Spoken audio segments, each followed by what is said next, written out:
കേസിലേക്കാണ് പോവുക എന്ന് പറയുന്നതിൽ എത്രത്തോളം ന്യായമുണ്ടെന്ന് എനിക്ക് മനസ്സിലാവുന്നില്ല. പിന്നെ ഇതിലുള്ള ഏറ്റവും വലിയൊരു പ്രശ്നം എന്ന് വെച്ച് കഴിഞ്ഞാൽ മതസ്പർദ്ധ ഉണ്ടാക്കുന്ന വാക്കുകളാണ് വ്യക്തിവൈരാഗ്യം തീർക്കാൻ വേണ്ടിയിട്ട് ഉപയോഗിച്ചിരിക്കുന്നത്. അപ്പോൾ അത് നീനാക്കുറുപ്പ് ചേച്ചിയാണ് കേട്ടിട്ടുള്ളത്. നീനാക്കുറുപ്പ് ചേച്ചി ഡയറക്റ്റ് കേട്ടതാണ്. ആ ഡയറക്റ്റ് കേട്ടതാണ് എന്നോട് വന്ന് പറഞ്ഞത്. അപ്പോൾ പലരും ചോദിക്കുന്നുണ്ട്, നീന ചേച്ചിയല്ലേ അത് കേട്ടത്, അൻസിബ കേട്ടില്ലല്ലോ എന്ന്. അത് നീന ചേച്ചി അങ്ങനെ പറഞ്ഞതാണെങ്കിലോ എന്നൊക്കെ ചോദിക്കുന്നുണ്ട്. അങ്ങനെ നീനാക്കുറുപ്പ് എന്ന് പറയുന്ന ഒരു അഭിനേത്രിക്ക് അല്ലെങ്കിൽ ഒരു വ്യക്തിക്ക് അങ്ങനെ പറയേണ്ട ആവശ്യമുണ്ടെന്ന് എനിക്ക് തോന്നുന്നില്ല. കാരണം എന്താണെന്ന് വെച്ച് കഴിഞ്ഞാൽ നീന ചേച്ചിയെ ടിനി ടോം വളരെ മോശമായിട്ടുള്ള രീതിയിൽ അസഭ്യം പറയുന്നത് ഡയറക്റ്റായിട്ടാണ് നീന ചേച്ചിയോട് അസഭ്യം പറഞ്ഞിരിക്കുന്നത്. അത് കേട്ട പലരുണ്ട്. എത്ര പേര് അതിന് സാക്ഷി പറയുന്നൊന്നും എനിക്കറിയില്ല. അപ്പോൾ അതിനെതിരെ നീന ചേച്ചി അമ്മയിൽ പരാതി കൊടുത്തിട്ടുണ്ട്.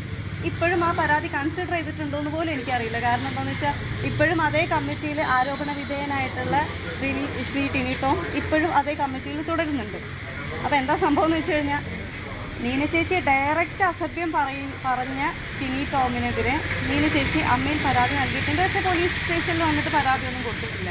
നീന ചേച്ചി അത് പോലീസ് സ്റ്റേഷനിൽ പരാതി കൊടുക്കുകയാണെന്നുണ്ടെങ്കിൽ ഡയറക്റ്റ്ലി FIR ഇടാൻ പറ്റുന്ന കേസ് തന്നെയാണത്. അങ്ങനെ ഒരു കേസ് ഡയറക്റ്റായിട്ട് FIR ഇടാൻ പറ്റുന്ന ഒരു കേസ് ഉണ്ടെന്നിരിക്കെ എന്നോട് വന്ന് കള്ളം പറഞ്ഞു തരേണ്ട ആവശ്യം നീനാക്കുറുപ്പ് ചേച്ചിക്കില്ല.